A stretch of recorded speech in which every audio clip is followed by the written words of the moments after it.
Hello there everyone and welcome back to Kerbal Space Program. I almost forgot what I was playing there for a second. I have a new ship. We're going back to basics here, but we're going back to basics with a twist that will hopefully result in easier missions in the future. And if this attempt doesn't, if this launch fails, I have a plan B already established, and it's kind of cool. Either way, the end result will be much easier. There it is. Munar landings in the future, if I can pull this off. The only thing I'm not sure about is whether or not this rig is actually going to be capable of flying or not. So I've ditched the staging that I had on the previous edition of this. It's just not quite going to work with this ship, so I'm just going to leave it be for now.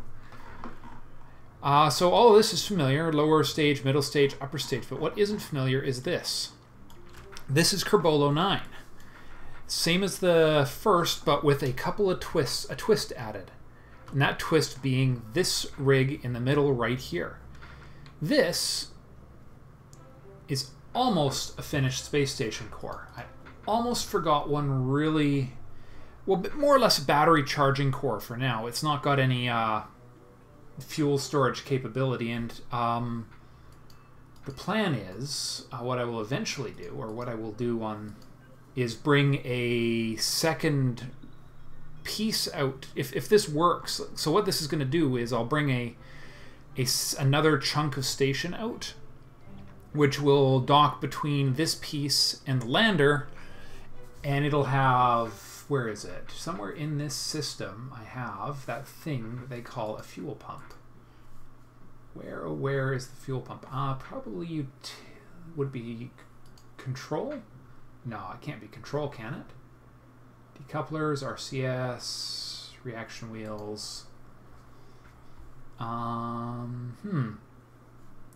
mean, one would assume it would be in the same department as fuel lines, but let's see what we got here. Heat shields. There it is, the electric fuel pump.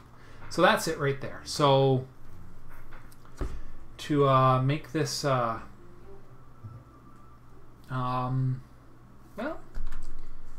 doesn't weigh much. If I put it in, it'll increase the flexibility of the overall ship design. So let's just make a quick tweak. Oh, for gosh sakes.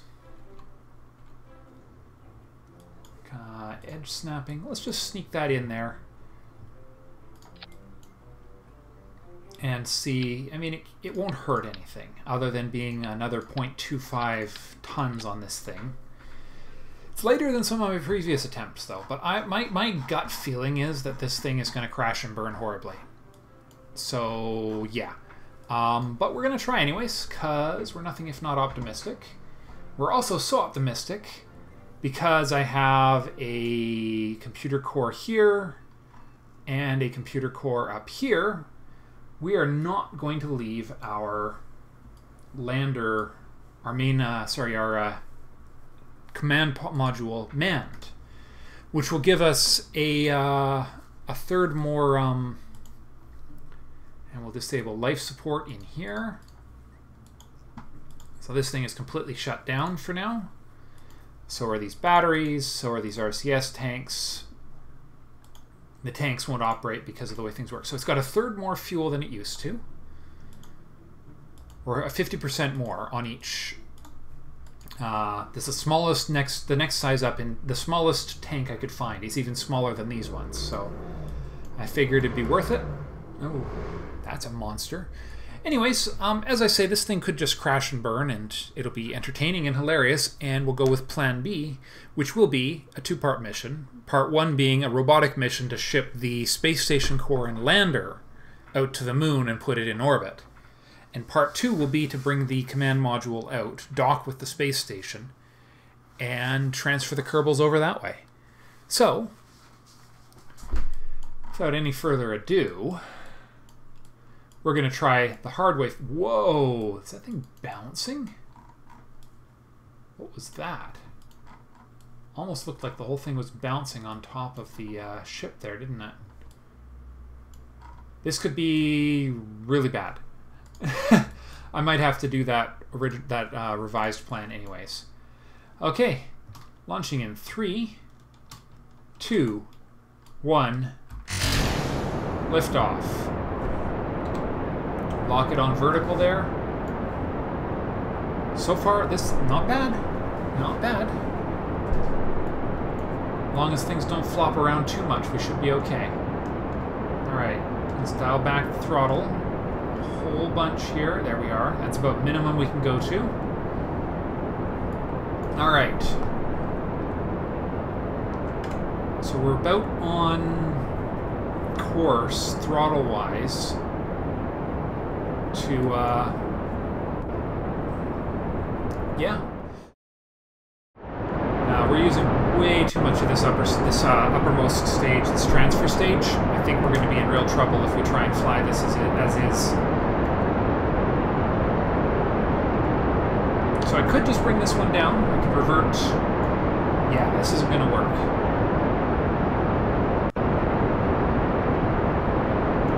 Okay. All right, abort, abort, abort. Okay. Plan B. I will see you when I have done a redesign on this ship. And just trust me that these guys are going to make it back to the ground just fine. Hey guys, just thought I'd test something before we launch the ship. I have a random crazy idea about this thing because this is going to be a space station core to start effectively. I want to see if this engine will fire with a decoupler in between it, because if it will, it will. Look at that. Okay, so fuel can flow through docking ports. And that might look a little insane, except when you think that if I, you know, detach this,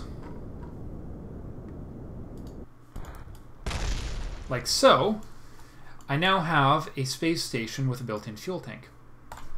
Anyways, so it just means that I don't have to deliver a fuel tank module to this ship. It means I can take out this docking port right here, which makes the whole thing much more structurally sound in the long run. Cool. Okay. It works exactly as I expected. All right. Be right back. Hello everyone, and welcome back. So the first flight will have been cut short quite dramatically by a failure of throttle, as you will have seen. Basically, I don't have enough power to get the full designed ship, lander and all there. I suppose I could do with the cupola, but this ship works. And you know what? Some days you just go with what you know works. And so we are sending an unmanned ship to the moon with a nice supply of solar panels and basically a prototypical space station core. So that being said, here we go. Barring anything exciting, oh, this is much better, you see.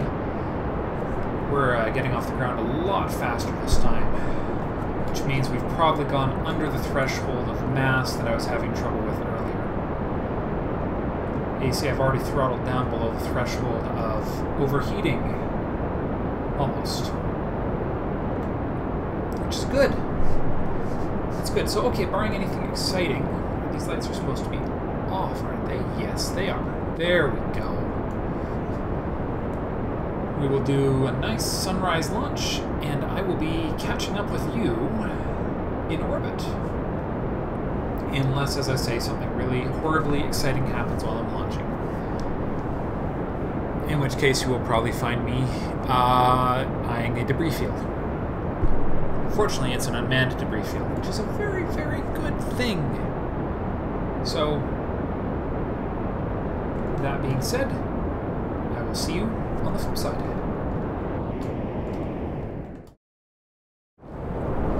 Well, that's the end of that. Thing just suddenly shimmied itself apart. That was really wacky. Okay. I don't know what went wrong there, but I'm sure sure glad there's not any Kerbals aboard this gong show. Okay, well, back to the old drawing board.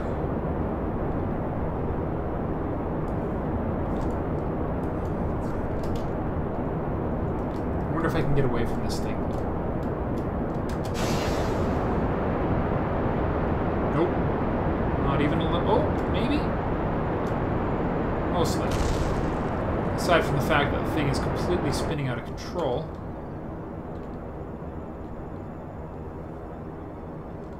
Alright, let's activate an RCS tank here. Stop the spin! Okay, anyways. See you in a moment. Okay, if anything's going to go wrong on this launch, this is the time. This is my third attempt since the disastrous one you saw.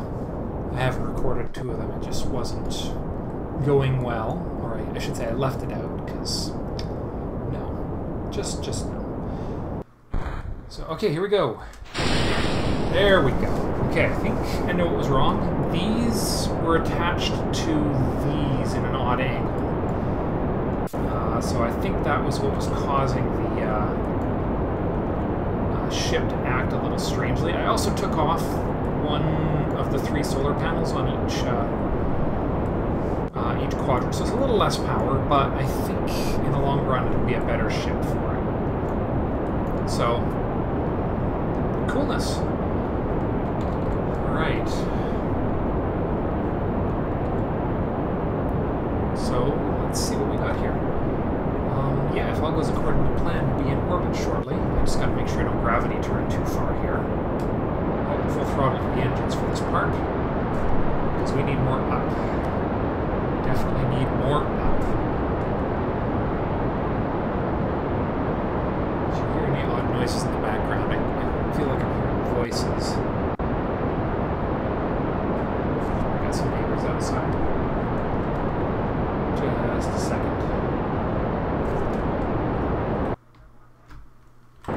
Hey, they got louder, so I've closed the window, which is going to be a slightly unfortunate thing considering the temperature outside right now, but sometimes you just have to live with, you know, the squeaky chair. Which I worked on. It was fine for a couple of days, and it's back again, so I am probably going to have to replace this. It's only, you know, 5 years old. It has been used every day for most of those 5 years, so oh, nice. We are ready to do our orbital burn, assuming this thing doesn't shake itself to pieces. Excellent. Excellent, excellent. Okay. Stop. Cease. By the way, if things look a little odd, my probe on the nav ball right now, my probe core is upside down. Everything is okay. I am going in the right direction. It's just not pointing in the right direction. I was really concerned when I saw this thing sitting on the launch pad. But seriously, it's being flown by this probe core right here. This probe core would work, but it's also angled 45 degrees, which also makes it a little bit wingy. So you just got to take the bad with the good in this case. And I probably left the thrust limit. I did. Dang it. I keep forgetting to fix that stupid thrust limiter in the default design. Fix it on the fly every single frigging time. Okay, let's pull that up just a bit. Okay. We may have some trouble with this one. I have no idea. But hopefully that, just give it a little bit of up to its, there we are, just a little up. Good. Oh, that linkage there is really floppy. Look at that thing go. Question is, am I gaining speed fast enough? Oh, of course, I don't have my RCS on. I am probably going to have to deliver RCS to this station. because I might have to tap into these tanks for my orbital burn when we get to the moon. But that just remains to be seen. Okay, we have passed our apoapsis. We are now on a descent vector, which is unfortunate. Okay. But we're not trying to return on this one, so we should be okay. As long as this part here, this mess right here, doesn't shake itself apart during the transition burn, we should be just fine. In fact, let's kill that engine. Full throttle to the main engines, including that engine right there, because we need all the help we can get right now. We're looking just a little, going down just a bit faster than I would like right now. So we need to push that orbit into an orbit like ASAP. Looking good. Looking very, very good. If a little low in the angle.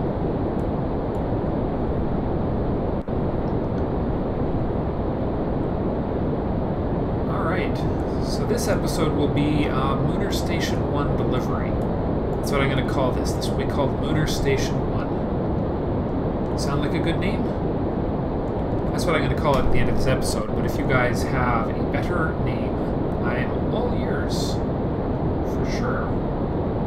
Alright, is there any way to stop that apoapsis from rising as much as it is? I have no idea, but the important thing is to keep that periapsis rising. Just a little more. Come on. We need to go up. Higher, higher, higher. Come on. Come on, we don't want to burn down. Come on, just need to get out of the atmosphere. Oh, this is such an eccentric orbit. Oh my god. Alright, get ready to kill it. 68.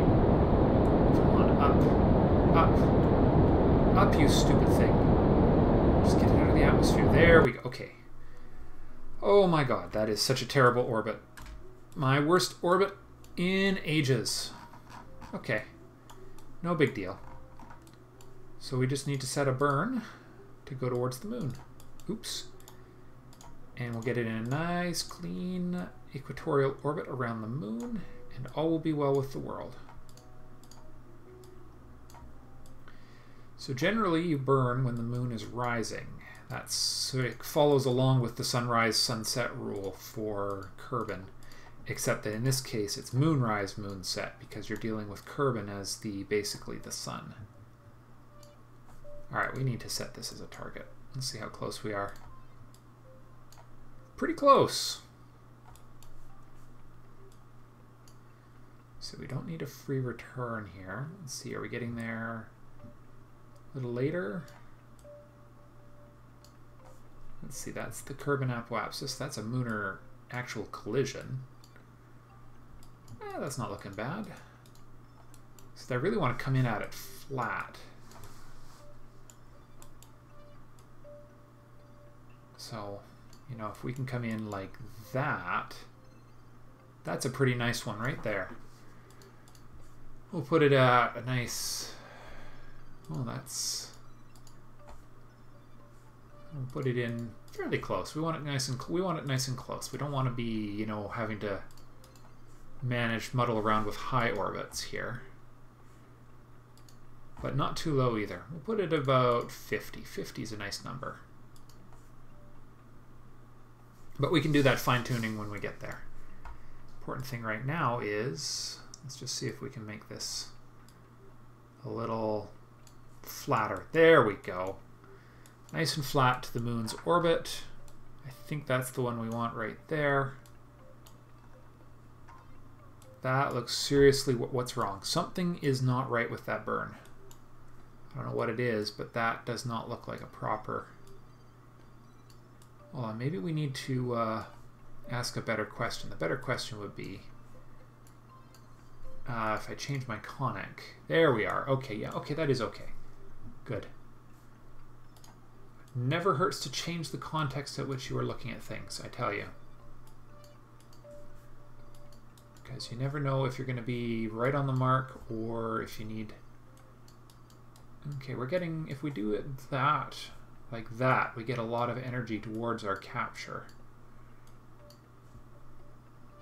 Yeah, somewhere between here and there is our total. That's more or less our destination. And we have how long? 25 minutes. All right, let's conserve some of this engine. Hopefully we'll just need the... Whoa. All right, SAS off. Got to be careful about my RCS here. I don't have a ton of this stuff. Yeah, so then we get this in an orbit around the moon, and we get it orientated for sun collection. I mean, ideally we'd have for a solar station, for a lunar station, we'd have optimized the, well, the optimized solar panels, shall we say, but that would require a node tech that I just don't have. It's a shame. I really did buy the wrong node techs, I think. I think I made a terrible mistake. But you know what? Some days that just happens. I've learned my lesson. The cupola module is definitely not... Well, okay, the cupola was worth it. The heavy lifter that I bought, the next engine up, definitely was not worth it. I should have gone with something else. Anyways, let's just take ourselves to our burn time. Minute and 48 seconds, so need to burn at T minus. Oh, hold on, hold the phone.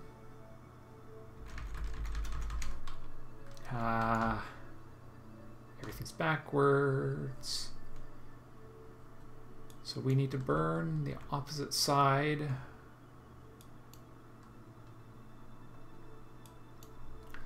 This is the only downside to everything being backwards. It's making sure you get it right. It just means we need to burn on the pale blue dot here. Ha! I got it right. Okay. So burning at T minus 50 seconds.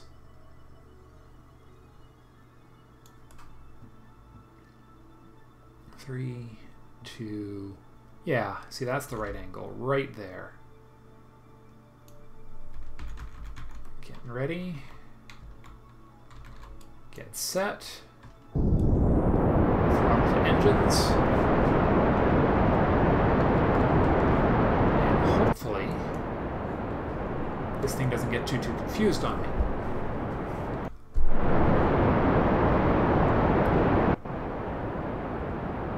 Pretty sure I got this right. I know I should have saved. Oh well, if I fail, I fail. I'll just do the re-establish this stupid thing off camera. Maybe with the stupid engine the right side up too. But it feels like I'm pointed in the right bloody direction because the moon is there. Alright, there we are, SAS on. Now lock us in place. Okay, it needed to be a longer burn than I'd originally calculated because it was calculating based on this central engine being active, which is mildly unfortunate. But nothing I should be able to adapt to. As long as I'm close, it's all good. Of course, I'm leaving myself a hell of a chore trying to dock in front of lunar orbit with this thing. Oh well. Yeah, win some, you lose some.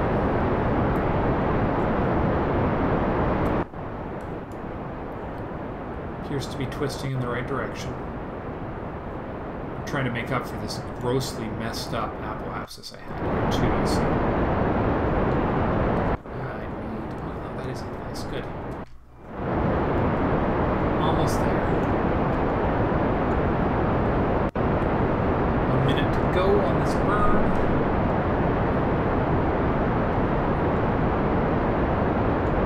It's amazing how little that first half of the burn counts for, isn't it? Lots of fuel left, gas left in the tanks for maneuvering, and eventually which means the more fuel that's left in these outer tanks means more fuel left in this thing to to transfer into my rocket at a later date. So, coolness. If I'd really wanted to save a few more pounds of mass, I could have sent these tanks straight. As it is, I figured that the fuel levels were okay to do this. Looks like I was right. Just trying to bring Kerbals along at the same time. But it means I only have to deliver a command module. You know how cool that is? That is so cool. I just hope I can deliver the transfer the experiments without issue. 13, 12, 11, 10, 9, 8, 7, 6, 5, 4, 3, 2, 1. Closer than I wanted to get. Oh. Wait. No, hold on. No, I'm on the wrong side of things. Yeah, we're okay, we're okay, we're okay. Just keep going.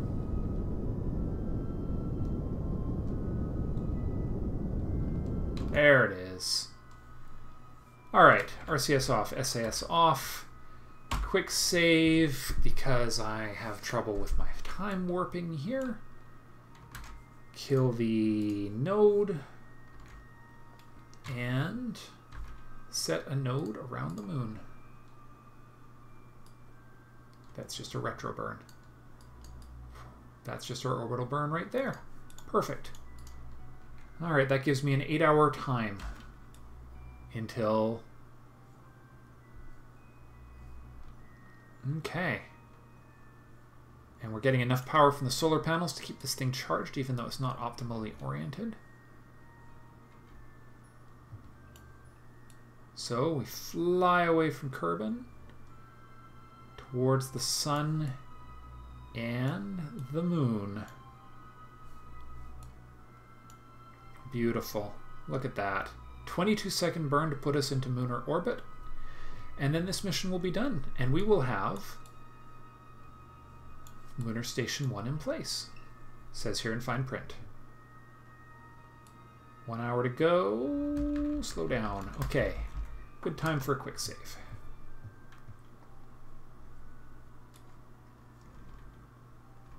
Okay. So T minus 10 seconds is burn time. Not that it matters a great deal with a tiny little burn like this, but it's still not a bad thing.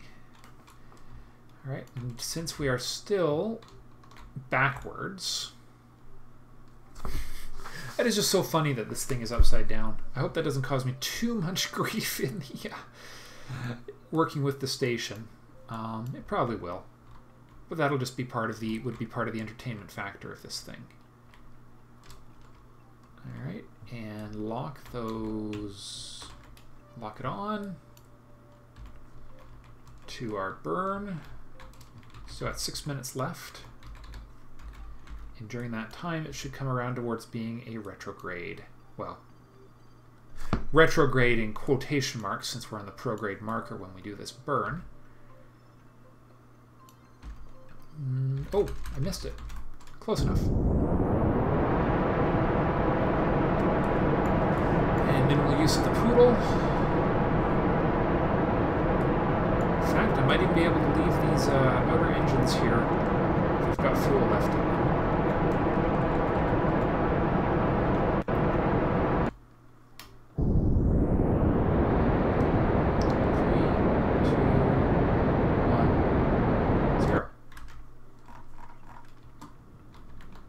Just keep bringing that down. That apoapsis needs to be a lot lower than that. Okay.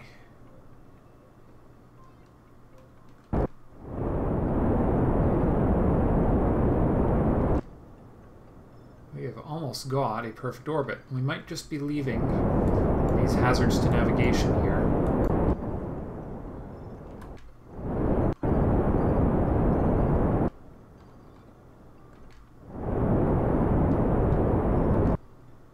You know what? No, we're going to get rid of them somehow. I don't know how yet, though. All right. 49, 47. Good enough. Okay. Well, I guess...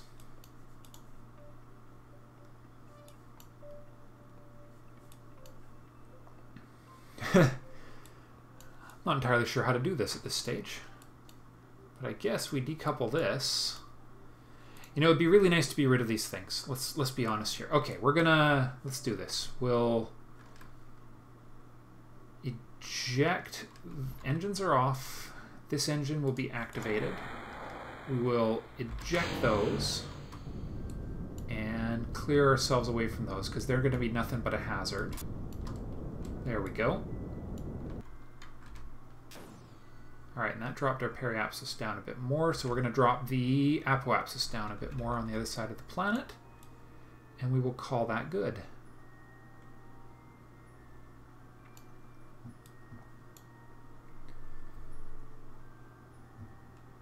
Because that will clear us into a separate orbit from that debris, so hopefully it won't come around too often. It was probably a terrible idea, but you know what? That's what we're doing anyways. Oh, and it's a little cluttered there, isn't it? Where is the ship I'm actually flying in this clutter? There it is. We'll have to give it a new marker. 4937. Yeah, we definitely want to get that out of its eccentricity.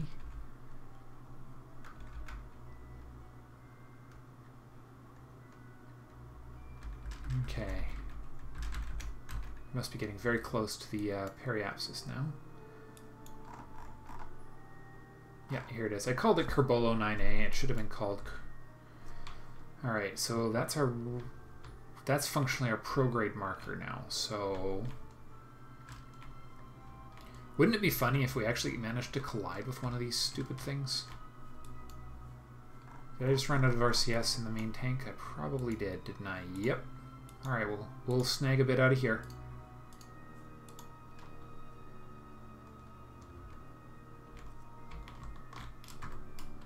Definitely need to bring a nice big RCS tank on the main flight so we can refuel this station with a proper amount of RCS. Okay.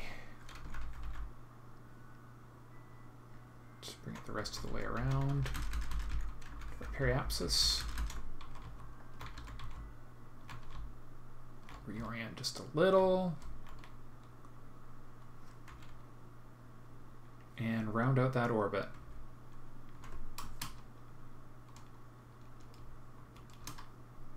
Oops, I left time warp on, didn't I? 40, 39, 38, 37. Good enough. All right. There it is.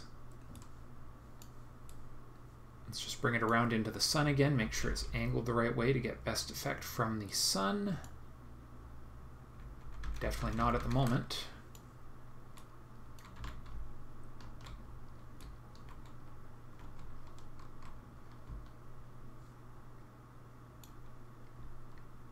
Let's face this thing sunward. I don't know what the best angle is for this, but there she blows. It's probably going to change as we go around the planet, which is why I might have to bring out an adjustable solar array once I have the technology. Add it to this thing. Granted, lunar missions are not going to be a massive part of my future, so... Okay. Now then...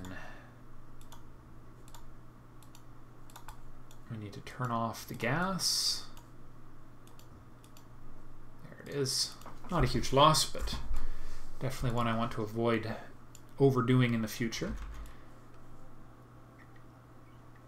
Alright, so we've got one last thing to do.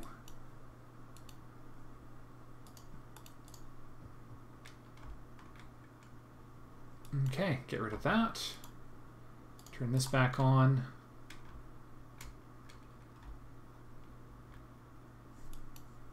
Here we are, one Clampotron. That thing will kind of be a hazard to navigation, but hopefully we're just far enough away from being in the same orbit now that those two will drift slowly apart. And if not, hilarity could ensue. But in the meantime, back to the Space Center, since that's the only place we can make these changes to the best of my knowledge, we need to go here, and we need to rename this to, we need to, how can we change it? Okay, how did we do that? There was a way to change its, no, okay, it isn't here. Information, here we are. Information, classification. Come on. Can I change it?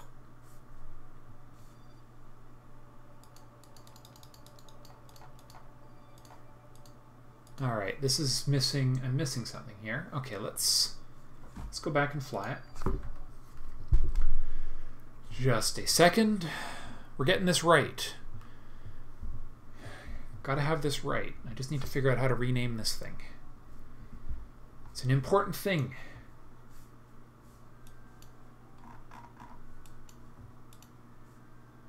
Rename vessel. There we are. It is a station, and this is Munar Station 1. We'll actually use the word 1 because it's that important. And there she be. Munar Station 1. The dock command module will dock here. And oh, by the way, I installed a ladder on it. I don't know if it would be necessary or not. I don't even know if my guys can transfer all the way through this. I suspect they can't. But I put a ladder on just in case. There may be some fancy docking shenanigans if things don't work out quite the way I hope, but okay. I'm not sure this thing is actually going to work. Wouldn't that suck? I'm not sure this thing is designed correctly, but you know what the important thing is? It's here and ready to rumble. Alright, that's all for now. Thank you all very much for watching. In the next episode, we will deliver our Kerbals to the Munar Station and attempt a Munar landing. See you in the next episode.